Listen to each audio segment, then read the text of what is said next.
Northside Manor. I'm Gabriella. And I'm Michael. And we have an exciting week of Cubs baseball to cover. Plus, we have your pick for home run of the week and a very fun and interesting Northside Insight. So let's get started. Time for game recaps. The Rocky series last Friday, the Cubs did lose 1-6. Saturday, they came back and won 6-2. Anthony Rizzo, Jorge Soler, and Dexter Fowler homered. Then on Sunday, they lost again 2-0. Then they went into the Cardinals series Monday. They won 5-0. Dexter Fowler homered. Tuesday, they also won 2-1. Jason Hamill pretty much did everything that game. Wednesday, they lost 3-5. It was a huge rain delay, but Anthony Rizzo did homer. Then we go on to the Red series. Yesterday, last night, in case you missed it, the Cubs did win 16-0, and Jake Arrieta with his second career no-hitter. But that's not all. Chris Bryant with a 2-run homer and a grand slam. Ben Zobrist with his first Cubs home run. David Ross even homered, and he caught his first no-hitter. And Anthony Rizzo homered. Time to preview the weekend versus the Reds. Tonight, John Lester, who is 1-1, versus John Mascott, who is 0-0.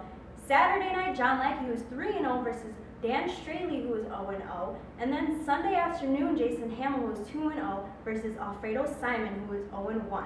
Time for some Cubs news, and this one's a good one. Kyle Schwarber had successful ACL reconstruction and LCL repair Tuesday morning in Dallas with Cowboys team physician.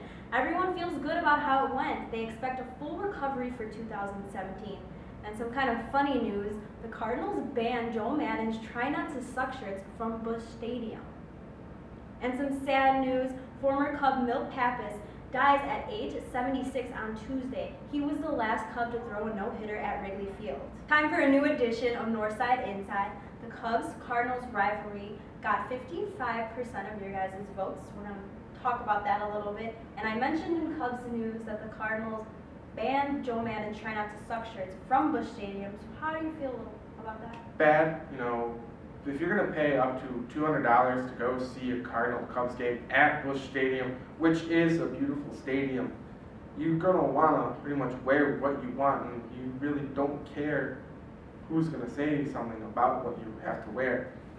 And that poor gentleman was told that he was not allowed to go into Busch Stadium unless he either took off Joe Maddon's shirt, which, by the way, most of the proceeds go to his own charity, or has to flip it inside out. Or cover it with like a sweatshirt. But what's the point? You're wearing that shirt for a reason. You wanted to show it off. I mean, we all go to baseball games and want to show off our new gear.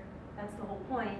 And the thing that just kind of makes me really mad is that the shirt is for charity. Yeah. Korked Baseball, who makes the shirts, gives a portion of those proceeds to Joe Maddon and his charity. So everything is for a good cause. I guess being a St. Louis fan, you can't realize that. And shame on people at Busch Stadium, the Cardinals employees. Very, very disrespectful in my opinion. Yeah, but Joe Maddon finds that very amusing. He wants to know why they find those shirts offensive. But I guess it just goes back to the rivalry, which also they did something else at Busch Stadium to the Cubs. They were trying to take batting practice right after the Cardinals did. Cardinals put on some classical music, then shut off the music completely, so the Cubs had to get their own way of music. And the Cardinals kind of stooped to a new level of, I guess, low level. They put the NL Division Central Championship logo up on their video boards while the Cubs were out there doing fielding and batting practice. So, it just kind of adds to the already heated rivalry. I want to mention that logo, though, said 2014. Did it really? Yeah. So they were a couple of years behind. I don't know if they did that on purpose or it was a mistake, but yeah, that's what the logo said. I looked closer at it. And also, John Lackey and Jason Hayward made their returns to Busch Stadium, but in Cubby blue this time. And booed.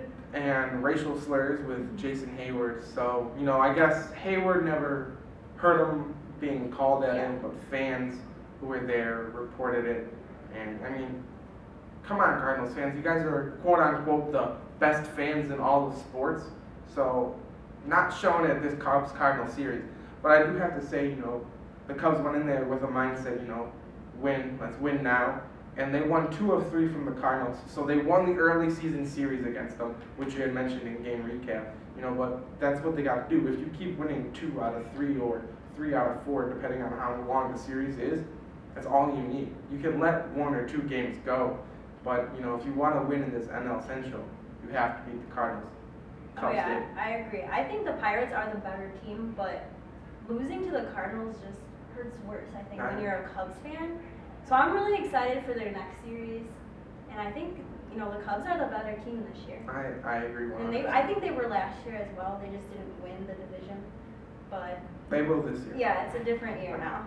For this week's Around the League news coming out of ESPN, they fired Curt Schilling, the MLB play-by-play analyst, for talking about laws regarding transgender bathrooms.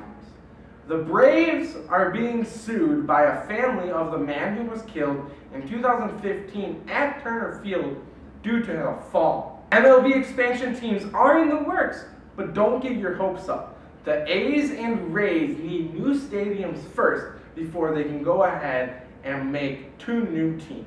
Time for this week's Player of the Week. I had a tough time. The team is doing so good. I mean, their batting averages may not be high, but look at what this team did last night. And speaking of last night, I have to give it up. I have to give this week's honors.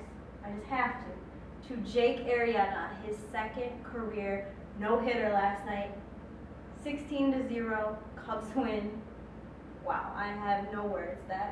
He's not human. I just want to go off of this. Jake Arrieta is in great company when you look at him. He has the 10th best streak of consecutive quality starts at 15.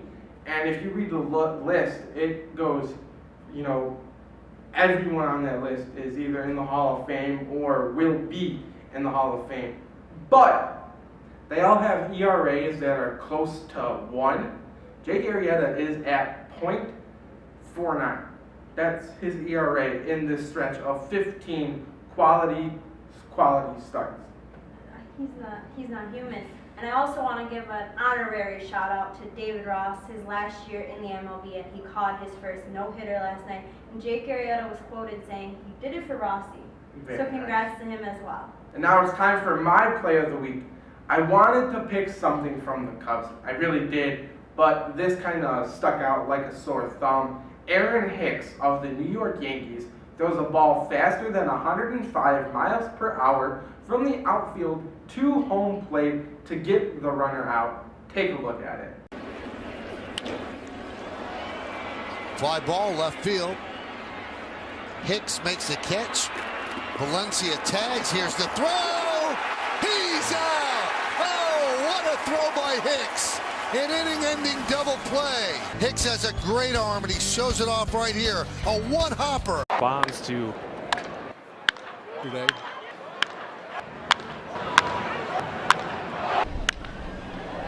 The Diamondbacks.